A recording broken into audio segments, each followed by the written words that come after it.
good to go. All right, perfect. So first and foremost, kind of walk me through yesterday when you got the news. What emotions were you going through? Well, I think the most important thing is that what's happening to our West Virginia National Guardsmen. And so these are people that have put themselves in harm's way. They're courageous, they're brave. All West Virginia is behind them. And they were there for the mission, and they were volunteering. A lot of people don't realize that. These are volunteers. And by all accounts, after talking to people in their unit, meeting with the family members, these folks are loved. And they're thought as real leaders, they're brave. And so we just want to make sure that we're sending prayers out. And that's the most important thing. You're looking out for the guardsmen, you're looking out for the family, and we want to make sure that everyone knows that West Virginia has their back. And knowing that these are natives from your area, does that give you any type of emotion, any type of specific feeling knowing that this took place with them? Well, look, this is an unspeakable crime, and these are heinous acts that are committed by a very, very bad person, and we're going to have to ensure that justice is served. And I have a confidence that the feds are going to have a complete and thorough investigation. I've talked to a number of people in the federal government, and I think they're moving, they're doing the right things to make that happen. So justice will be served. There's no doubt about that. But you know, that doesn't take away from the pain of what the families and what people are going through right now. But I can tell you this much: I'm seeing that across West Virginia, people are stepping up. They're standing strong for these two guardsmen. For Sarah and for Andrew, and I just want to make sure everyone knows West Virginia has their back.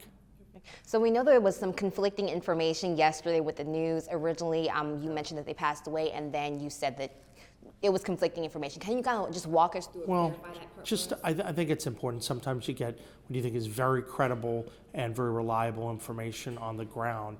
And what we want to do is always provide that. So we try to be very careful. But if there's a change or there's a different information, you get that out right away. But I can tell you this much. I've been talking with the families. We've been talking with people to make sure that only accurate information is out there and that West Virginians care deeply about these people.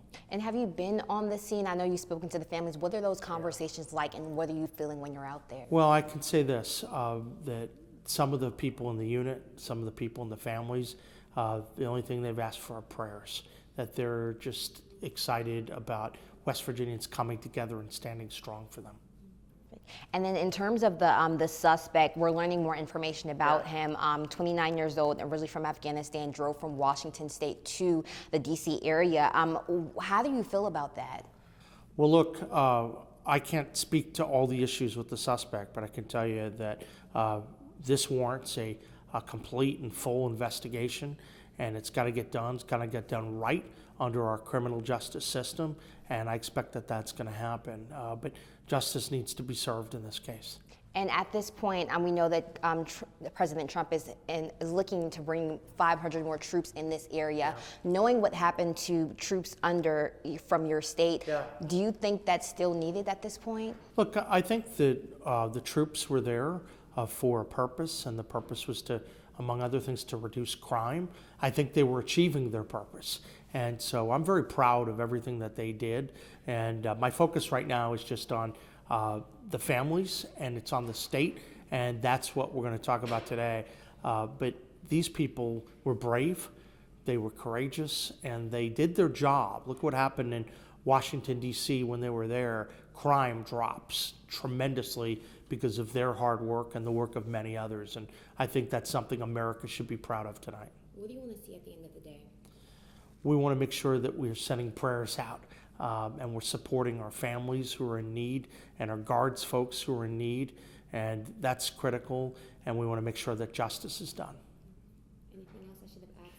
You can look at Yari, but I'm wondering just from I think for Americans, and we always feel there's a little bit of safety here because it's like, who would do something like this where you have such an influx of military? But I think that's what, the Secretary of Defense said, called it dastardly, what happened yesterday. So just kind of your thoughts on that. These are heinous acts, and so you don't know what motivates someone to do something this sick and this depraved. But that's what the investigation is going to find out. And I want to thank the folks who responded right away.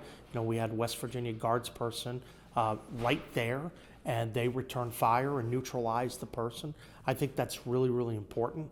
And so once again, I want to praise our guardsmen for everything they've done, their bravery, and more information is going to come out. Is there anything else that you'd like to add that I didn't ask you about? I appreciate being here. Thank you.